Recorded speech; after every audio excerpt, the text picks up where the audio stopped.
Quiero iniciar este mensaje comentando que estamos viviendo un tiempo donde la verdad está bajo ataque. En el hogar, en la escuela, en los medios de comunicación, en la sociedad en general, se escuchan mentiras que distorsionan los principios de Dios, las verdades de Dios. Hoy más que nunca, nosotros como creyentes, como cristianos, como hijos de Dios, debemos ser conscientes que estamos inmersos en una batalla espiritual. Nuestro Señor Jesús dijo en Juan 18:37, yo he venido al mundo para dar testimonio de la verdad. Fíjese qué tremenda declaración de nuestro Señor. En un mundo donde probablemente también existían factores como los que hoy estamos viviendo, situaciones donde la mentira está por los aires, en todo tiempo la gente hablando cosas que no necesariamente es verdad. Viene el Señor Jesús y dice, yo he venido al mundo para dar testimonio de la verdad. Y nosotros ahora como discípulos de Cristo somos llamados a pelear por la verdad en un mundo saturado de mentiras. El día de hoy vamos a hablar sobre cómo nosotros como hijos de Dios debemos andar en esa verdad y esa verdad que guíe nuestras vidas cada día. El tema de hoy le he titulado así, la batalla por la verdad. Y fíjese, vamos a tomar como base un versículo del libro de Apocalipsis. Apocalipsis capítulo 12, versículo 9, dice de la siguiente manera. Y fue lanzado fuera el gran dragón, la serpiente antigua, que se llama Diablo y Satanás. Y fíjese lo que hace Satanás. ¿Qué dice ahí? El cual engaña al mundo entero. Y fue arrojado a la tierra y sus ángeles fueron arrojados con él. Podemos ver cómo dice la palabra de Dios que Satanás engaña al mundo entero. Quiero hablar sobre el contexto de Apocalipsis 12. Este versículo 9 que leímos está enmarcado dentro de una visión más amplia sobre la batalla entre el bien y el mal. Los primeros 6 versículos del capítulo 12 hablan sobre la mujer y el dragón. Apocalipsis 12 del 1 al 6. La mujer representa al pueblo de Dios. El dragón busca destruir al hijo de la mujer que representa a la persona de Jesucristo. Posteriormente, los versículos del 7 al 12 relatan una batalla en el cielo y Miguel y sus ángeles luchan contra el dragón y los ángeles también de Satanás. Por lo tanto, él es expulsado y este resultado de la expulsión de Satanás es una expulsión del cielo. Y esta expulsión marca una victoria celestial, pero también intensifica la actividad de Satanás en la tierra, pues sabe que su tiempo es corto. Entonces, los versículos del 13 al 17 vemos cómo el dragón persigue a la mujer y Satanás, enfurecido por su derrota, dirige su ataque contra el pueblo de Dios intentando destruirlo. Esa es la razón por la cual Satanás intenta y estará siempre atacando, intentará hacer caer al pueblo de Dios y atacará constantemente a su pueblo por esta derrota que tuvieron. Ahora, en este momento es cuando se da, o en este contexto se da este versículo de inicio que me gustaría leerlo de nuevo. Y fue lanzado fuera el gran dragón, la serpiente antigua que se llama Diablo y Satanás, el cual engaña al mundo entero, fue arrojado a la tierra y sus ángeles fueron arrojados con él. Entonces este versículo nos hace notar la lucha que ha emprendido Satanás contra la iglesia de Dios, que también es comúnmente conocida o comúnmente llamada como guerra espiritual. Bueno, me gustaría hablar en este segundo punto sobre la naturaleza de la guerra espiritual. ¿A qué nos referimos con guerra espiritual? La guerra espiritual es un conflicto invisible, pero es un conflicto real. Según Efesios capítulo 6, versículo 12, nos recuerda que esta guerra no es contra personas. Es decir, nuestra lucha no es contra carne ni sangre, no es contra personas, sino es contra fuerzas espirituales de maldad. Eso dice la Escritura. Aunque la lucha espiritual a veces no es solamente pelear contra entes espirituales, sino que la lucha espiritual se puede materializar a veces en personas, pudiera ser a veces en sistemas políticos o en ideologías. Es decir, ahorita mismo, ¿verdad? Aunque nosotros gozamos como cristianos de una libertad para predicar, para ejercer nuestra libertad de culto y todo ello, tenemos una gran persecución ideológica, ¿verdad? Que si a veces decimos soy cristiano, ya nos dicen, eres retrógrada, eres una persona que no estás a la moda, que no eres moderno y todo eso. Y esta es una persecución ideológica. Entonces probablemente esta persecución ideológica no es las personas contra uno, los gobiernos o los sistemas o las doctrinas gubernamentales que se adquieren, sino es simple y sencillamente parte de la lucha espiritual que Satanás ha enfrentado contra nosotros. ¿Cómo? A través de mentiras, a través de mentiras. Aunque las personas, los sistemas políticos o simples ideologías parezcan los enemigos, ¿verdad? El verdadero enemigo que está detrás de todo ello es Satanás, quien usa estas cosas para sus fines. Entonces la guerra ocurre principalmente en la mente. Satanás sabe que si controla nuestros pensamientos, él va a controlar nuestras acciones. ¿Por qué? Porque el proceso se da de esta manera. Lo que pienso es lo que creo. Y lo que creo, eso es lo que hago. Entonces, si Satanás logra contaminar nuestras mentes, entonces eso vamos a creer. Y lo que creemos siempre será lo que haremos. ¿Cómo lo puede lograr?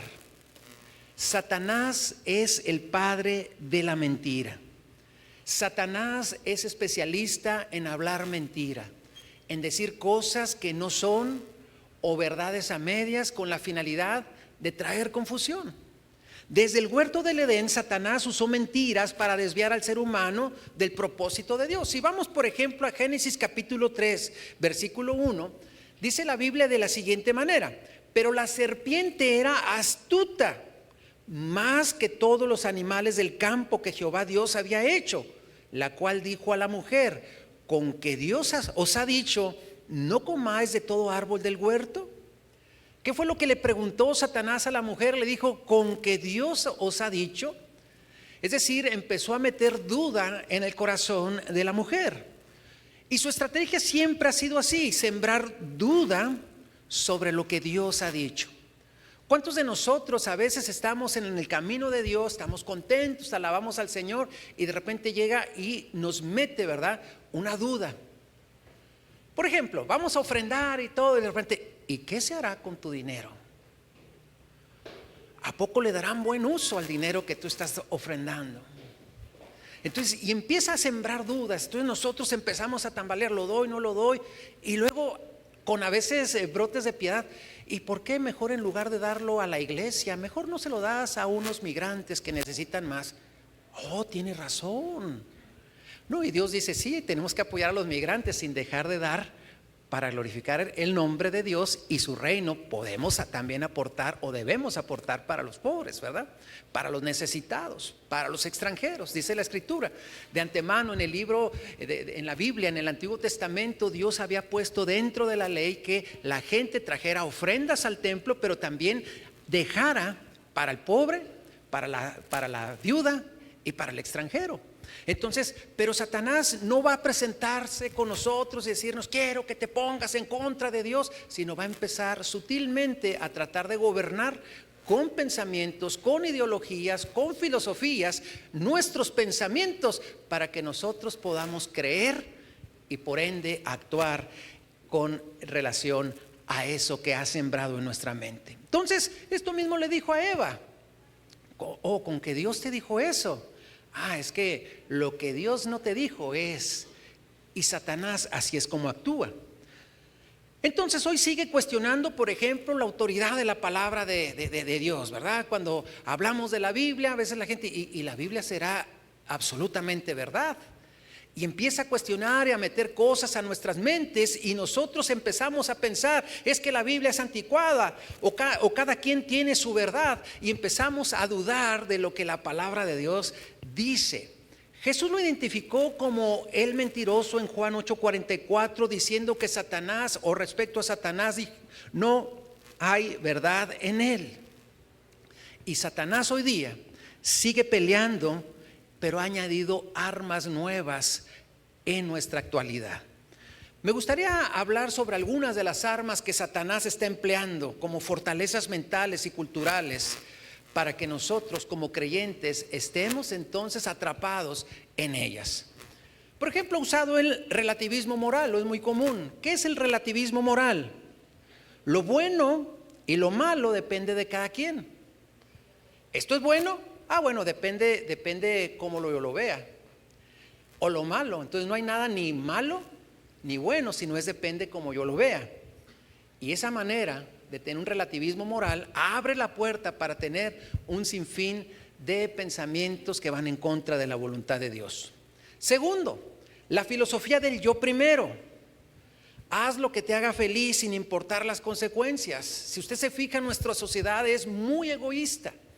Buscamos primero nuestro propio bien, en detalles tan pequeños. Por ejemplo, miren, en nuestro fraccionamiento, para que se dé una idea, en nuestro fraccionamiento donde vivimos tenemos reglas que pocas personas acatan, pero una de las reglas que hay es no tener perros sueltos, no tener perros sueltos. Todo perro que salga, ¿verdad?, de su casa tiene que salir con correa y su amo con él, y tiene que salir con bolsitas por si el perro defeca, ¿verdad? Tiene que recoger cada amo sus respectivas heces, ¿verdad? Bueno, ese es el reglamento. Pero hay vecinos que no les interesa eso y todas las mañanas abren la puerta de su casa para que ese perro que está en su casa salga y vaya y haga sus necesidades fisiológicas en jardines de otros vecinos. Entonces eso me habla a mí de egoísmo. O sea, ve y ensucia al otro para que el otro vecino salga con su escoba y tenga que recoger lo que es mi responsabilidad, porque al momento de adquirir una mascota adquirimos ¿qué? Responsabilidades. Esa es solamente una, pero va usted manejando y de repente alguien se le quiere meter. Entonces la gente es normalmente egoísta. ¿Por qué? Porque la filosofía es el yo primero, lo que a mí me haga feliz. Busco mi felicidad. A veces vamos con psicólogos, que te importe poco todo el mundo con que tú seas feliz. No, espéreme. Sí hay que buscar la plenitud, pero también hay que buscar nuestro entorno también, entornos saludables, ¿sí o no? Esas son filosofías. Tenemos otra que se llama el nihilismo. ¿Qué es el nihilismo? La vida no tiene sentido. Hay una canción que dice la vida no vale nada. Bueno, no es tanto así, pero el nihilismo es que la vida no tiene sentido, vive para el momento, es decir, vive el momento. Y el nihilismo es una postura filosófica que niega la existencia de un sentido objetivo en la vida, la moral, el conocimiento y los valores. Casi si me siento bien lo hago porque me siento bien en el momento. La palabra nihilismo proviene del latín nihil, que significa nada. O sea, nada, no hay reglas, no hay nada. Todo lo puedo hacer. El nihilismo como ideología es una oposición directa al mensaje del evangelio, ya que declara que la vida tiene un propósito dado por Dios. Nosotros creemos que Dios nos ha dado un propósito y nosotros tenemos que caminar en ese propósito y tenemos que andar en él, y somos creados con un significado eterno. Todas estas nuevas fortalezas mentales las vemos reflejadas en las esferas de nuestra sociedad. ¿Dónde las vemos reflejadas? Por ejemplo, en la educación. Hoy día, en la educación, ¿verdad?, se niega la creación de Dios y se enseña la evolución como un hecho absoluto, sin decir que la evolución es solamente una suposición. No está comprobado científicamente. La teoría de la evolución es eso, una teoría, pero no está comprobada la evolución como tal.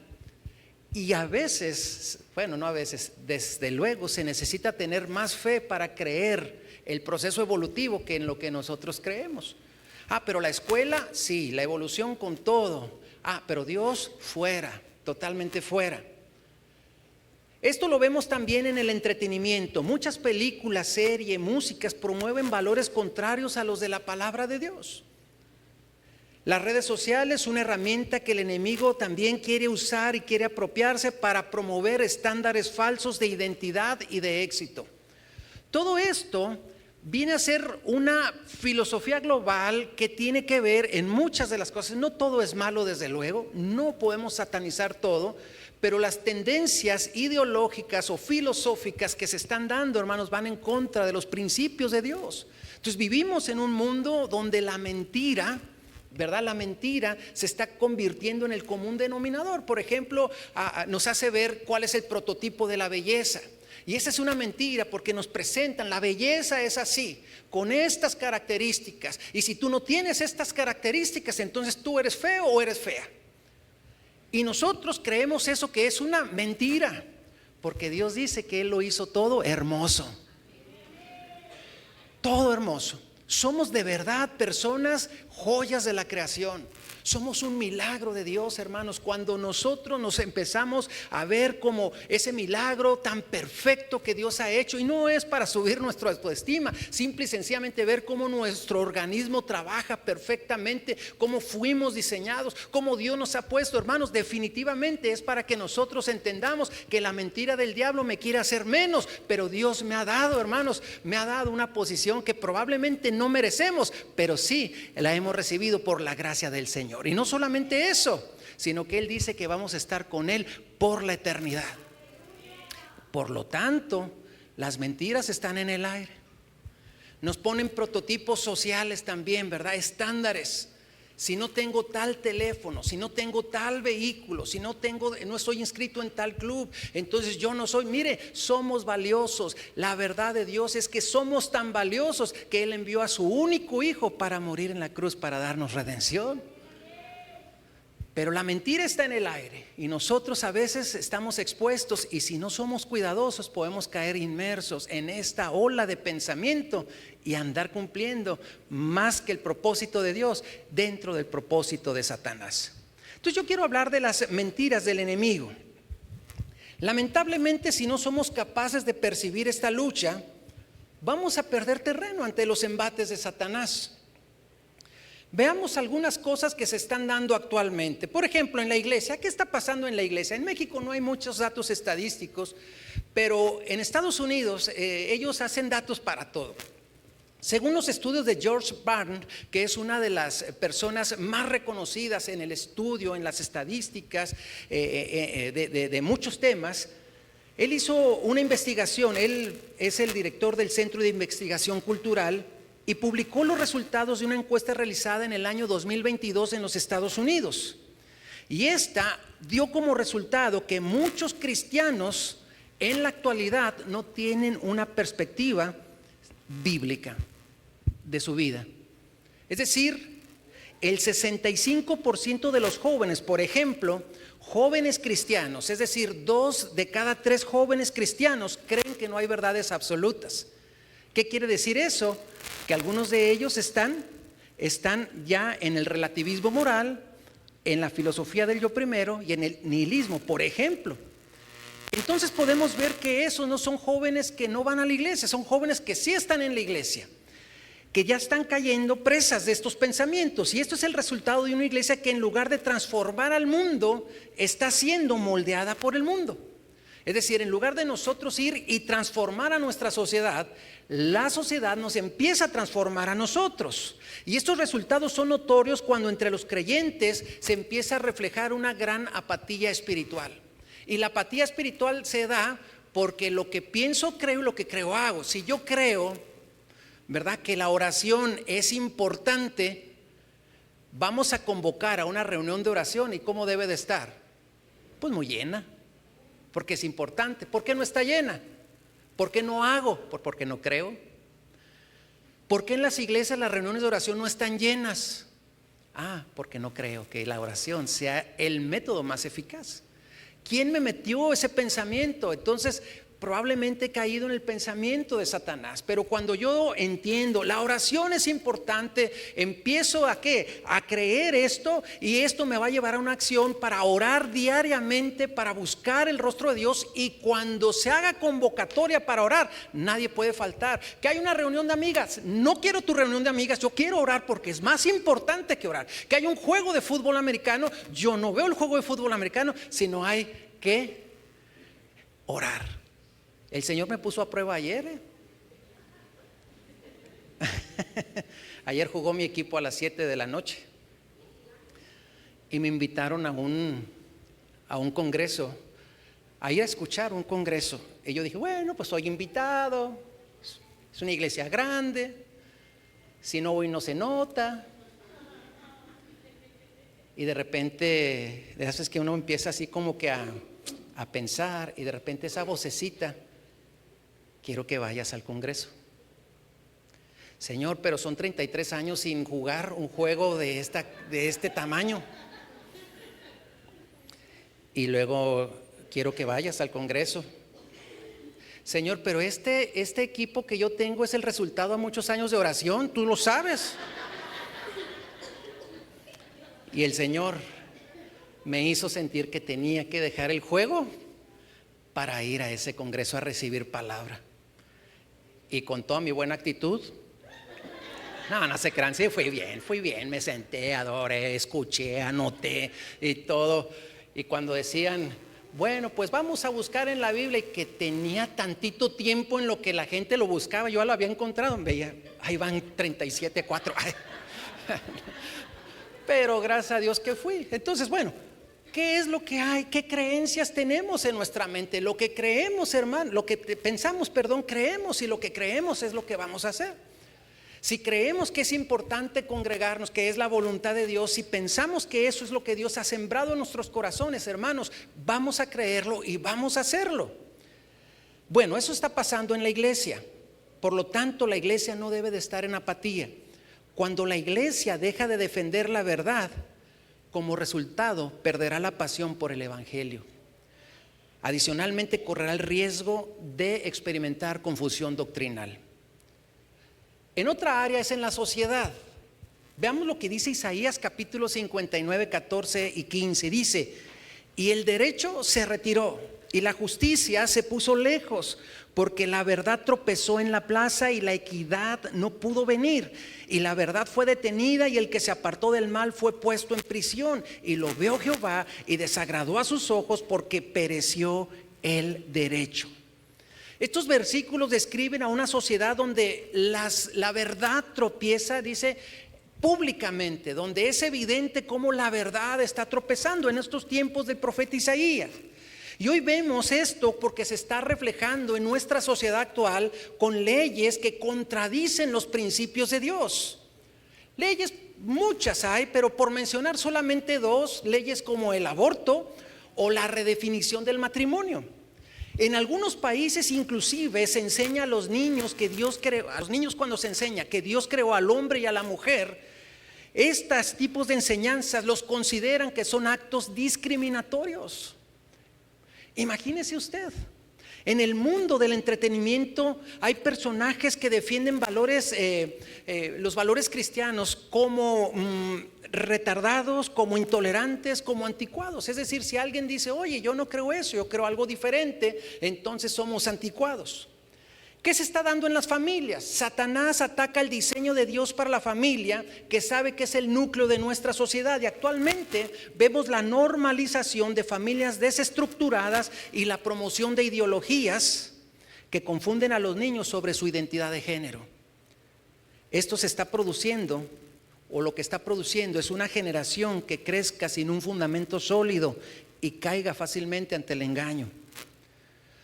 Esto es la manera en que Satanás está enviando ideologías, pensamientos, para que nosotros las creamos. Pero Dios también ha hecho un llamado a la iglesia, y el llamado de la iglesia es a defender y a proclamar la verdad que Dios nos ha dado.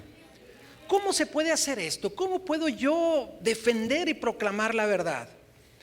Hay al menos tres maneras. La primera, conocer la verdad para poder defenderla. La Biblia dice en Oseas 4:6, mi pueblo perece porque le faltó conocimiento. Entonces es vital que los creyentes, cada uno de nosotros que hemos entregado nuestra vida al Señor, seamos discípulos y equipados en la palabra de Dios, conozcamos la verdad de Dios, conozcamos los principios de Dios para poder identificar las mentiras del enemigo. La pregunta es, ¿qué tanto usted conoce la palabra de Dios? ¿Qué tanto usted conoce los principios de Dios? La segunda manera es ser sal y ser luz. Nuestro Señor Jesús nos llamó en Mateo capítulo 5, 14 y nos dijo que nosotros tenemos un llamado a ser luz del mundo y nos hizo un llamado a ser sal también de este mundo. Como sal, preservando los valores bíblicos. Así como la sal preserva los alimentos, nosotros podemos preservar los valores cristianos en nuestra familia, en nuestra comunidad, en nuestra sociedad, siempre defendiendo la verdad y la justicia, pero como luz, brillando intensamente con nuestro testimonio, que se logra al vivir de manera coherente con nuestra fe, mostrando amor, integridad, honestidad y fidelidad en todas nuestras relaciones y compromisos. ¿Cómo puedo ser de una manera práctica luz y sal? ¿Cómo puedo ser? Bueno, en el hogar, cuando en el hogar fomentamos el respeto, la oración, la lectura bíblica en familia y siendo también un modelo de paciencia y de perdón mutuo. Esa es una manera de ser luz y sal. En el trabajo o en la escuela, siendo diligentes, honestos y trabajar con excelencia, buscando glorificar a Dios en todo lo que hacemos. Dentro de la iglesia, sirviendo en ministerios, discipulando a otros, apoyar a los líderes con fidelidad y en oración. Y en nuestra comunidad, participando en actividades que promuevan siempre el bien común, como ayudar a los necesitados, ser voluntarios en causas sociales y defender los valores cristianos en la esfera pública. Lo tercero sería predicando con valentía. Pablo le dijo a Timoteo: predica la palabra, insiste a tiempo y fuera de tiempo. Muchos creyentes en países perseguidos arriesgan sus vidas para predicar la verdad, mientras que en lugares donde hay libertad como nuestra ciudad, a menudo la iglesia guarda silencio. Debemos buscar siempre la oportunidad para compartir el evangelio, aprovechando oportunidades para hablar de Jesús y el mensaje de salvación, tanto a través de nuestras palabras como de nuestras acciones. Y esto nos lleva a lo último que quiero platicar, que es lo que le da título a este mensaje: la batalla por la verdad. La verdad debe de ser para nosotros nuestra ancla inamovible. Debemos estar bien fundamentados, bien plantados en la verdad. Nuestro mismo Señor Jesús dijo: yo soy el camino, y luego dijo: yo soy ¿qué? La verdad. Es parte de su esencia, Él es la verdad. Y posteriormente dijo también: soy la vida. Entonces nosotros como creyentes tenemos que tener la esencia de caminar en la verdad. Jesucristo es la verdad. Yo soy cristiano, por lo tanto como cristiano tengo la verdad en mi vida. Y esa es lo que yo tengo que estar bien cimentado.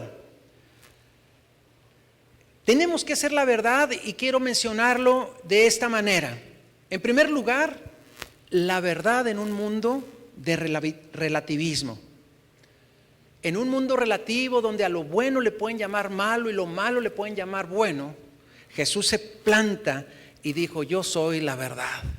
Él no dijo: para algunos tal vez seré la verdad y para otros tal vez no tanto. Él dijo: no, aún crean o no crean, yo soy la verdad. No hay relativismo.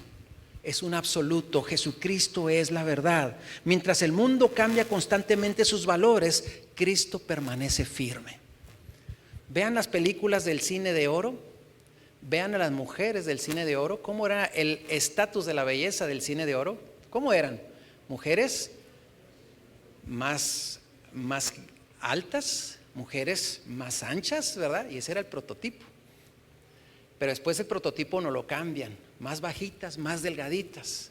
Entonces las bellezas del cine de oro ya no son bellezas en el cine actual. Y no porque hayan pasado los años, la misma, hagan de cuenta la misma edad, porque el mundo va cambiando relativamente. De repente, ¿verdad?, traer pantalones campanudos es la moda, y luego traer pantalones campanudos ya no es la moda. Ahora esto es moda, ahora esto es bueno, ahora ya no lo es. Bueno, en ese mundo de relativismo se planta nuestro Señor Jesús y dice: no, yo soy la verdad. ¿Cuándo? Ayer, hoy y por siempre. ayer y hoy por siempre. Entonces, nuestra esencia como creyentes debe proclamar la verdad. Segundo, la verdad nos llama a actuar. Como embajadores de Cristo, debemos llevar la verdad a cada rincón del mundo. No se trata de incluirnos en el mundo, dejarnos influenciar por el mundo, empezar a hacer lo que hace el mundo, sino tener bien nuestros principios basados en la voluntad de Dios y ahí conducirnos y ser luz a donde quiera que vayamos. ¿Qué chiste tiene si en mi trabajo todos roban, yo que no robo, empezar a robar? Porque todos lo hacen. ¿Qué chiste tiene? La sal pierde su sabor, la luz deja de alumbrar. Pero si yo entiendo, yo llego a mi trabajo y aunque todos roben, yo no robo. Y aunque todos digan majaderías, yo no digo majaderías. Aunque todos se expresen de una manera incorrecta, yo no hago esas maneras incorrectas, porque yo soy luz, porque yo soy sal, no por mí, sino porque Jesucristo es la luz, es la sal. Él nos dijo, ahora ustedes son la luz, llevan mi luz, ustedes son el sabor. Eso es lo que debemos hacer, debemos apropiarnos con la verdad que ya tenemos para llevarla a todo lugar. ¿Cómo podemos hacerlo? Y creo, hermanos, que nosotros tenemos que venir a las cuatro paredes, venir, capacitarnos, buscar, tener comunión, estar aquí. Pero a mí me encanta ver de esta manera. Se abren las puertas y salimos, cada quien se va. Tenemos personas aquí que viven muy al norte, todavía personas que viven más al sur y en cada lugar. Y el día de mañana, si a cada uno de ustedes les pusiéramos un rastreador, ¿verdad? Un GPS y empezáramos a ver cómo en toda la ciudad nos empezamos a mover. Algunos saldrán de la ciudad esta semana, inclusive se van a otras ciudades. Como cada persona que sale de cada iglesia, pudiéramos ver el impacto que podemos hacer si somos capaces de entender que somos luz y sal de este mundo. ¿Cómo podríamos hacerlo? Bueno, les voy a dar algunas sugerencias. Participen en debates. Ya basta, ¿no? Que nuestros jóvenes de repente se levantan, yo creo en Dios, estás mal, y se ríen y se agachan. Que digan, oye, pues yo creo en Dios, tú crees en el chango, pues allá tú.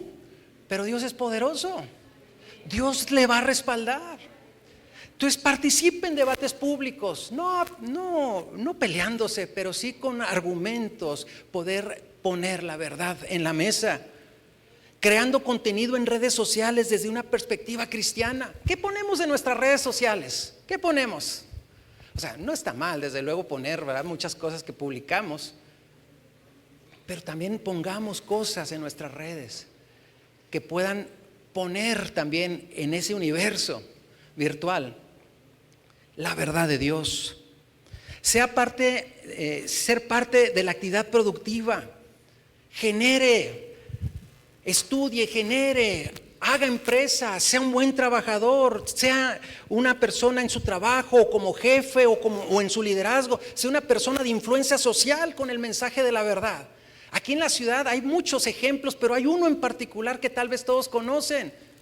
Hay un hermano que, gracias a Dios, que es amigo, ¿verdad?, que Dios le permitió poner un negocio, y su negocio le puso: esta gasolinera es una promesa de Dios. Y la verdad, hermanos, o sea, él como negociante, hagamos lo mismo en mi trabajo, en mi negocio. ¿De qué manera yo puedo decir esto es gracias a Dios? Hablar la verdad de Dios, pero para ello tenemos que esforzarnos también para destacar en esos lugares. Otra cosa, involucrarse en causas que defienden la vida y la familia. El diseño de Dios, vamos a defenderlo. Cada vez que haya oportunidad, vayamos, defendamos, digámosle a la gente, digamos a las personas cuál es el diseño original en medio de un mundo de tantas mentiras.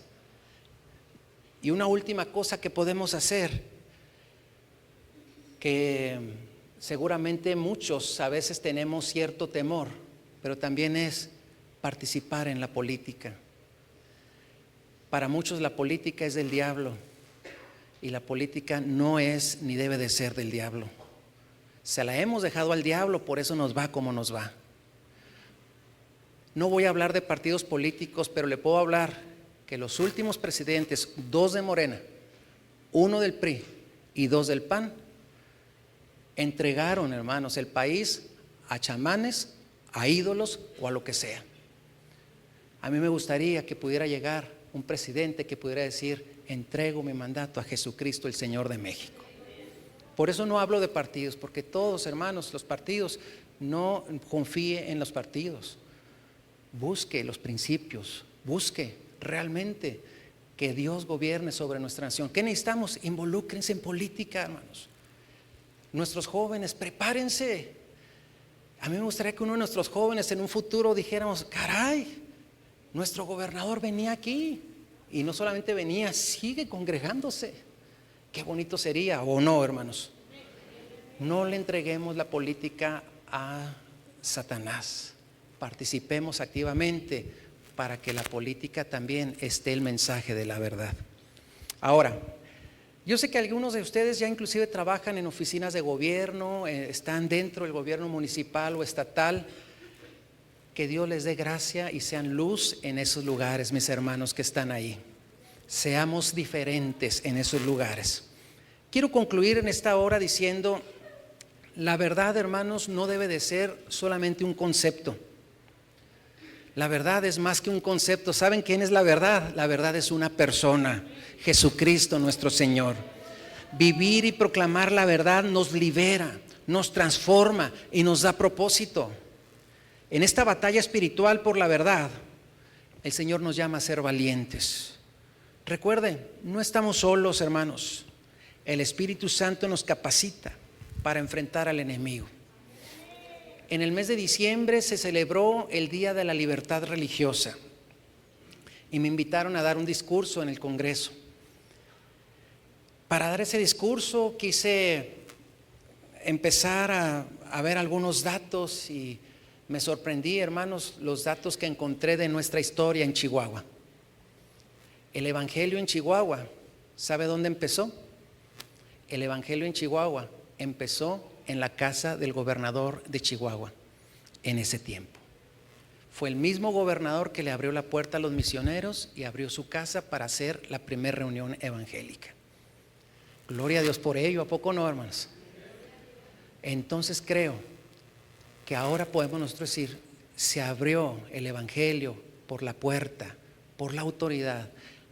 Hay poder en Jesucristo y Chihuahua puede ser impactada por el poder de la palabra, por el poder de la verdad. Entonces, yo quiero decirle que el Espíritu Santo nos va a impulsar, nos va a ir guiando a hacer su voluntad. Pero quiero referirme a un contexto de crisis espiritual por el cual estaba pasando el reino de Judá. Durante el reinado del rey Usías había una crisis social o en el reino, y de repente Dios le preguntó al profeta Isaías lo siguiente.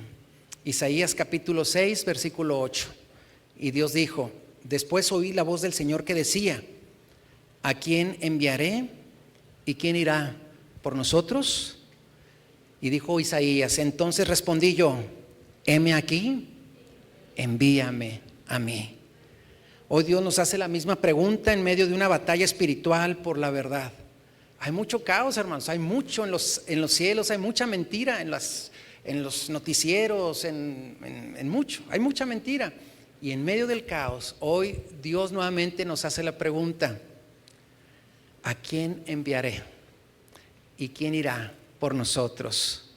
Y yo creo que hoy podemos responder al Señor: Señor, heme aquí, envíame a mí. Oh, pero tienes 12 años, heme aquí, envíame a mí. Pero tú tienes ya 80, heme aquí, envíame a mí. Yo creo que esto no es de edades, esto es de convicciones, y que el Señor nos envíe a ser sal y luz de este mundo. ¿Cuántos dicen amén? ¿Está usted dispuesto a tomar lugar en esta batalla por la verdad? Decida hoy proclamar la verdad con su vida y sus palabras, confiando en que Dios es quien nos da la victoria. Termino. No quiere decir que andemos en una burbuja, pero tengamos el criterio de la verdad. Yo a veces veo una película, y a veces voy con mi esposa y vemos una película, y está muy padre la película, y de repente salen con sus cosas, ¿no? Con su ideología de cualquier tipo. Entonces yo lo que hago, eso lo agarro, eso está mal, o sea, no entra, ya no permea, ya no viene a ser parte de mis pensamientos para creer. Entonces lo que hago, Ya páselo. Ok, continuamos. ¿Sí me explico? O sea, no se trata de decir, ay, satanizar y echar agua bendita ahora en el cine y todo. No, no, no. Simplemente no aceptar la palabra de mentira, porque Satanás ha venido a engañar al mundo. ¿Y qué cree? A mí no, a usted no, porque tenemos la verdad de nuestra vida. ¿Cuántos dicen amén? Póngase de pie, por favor.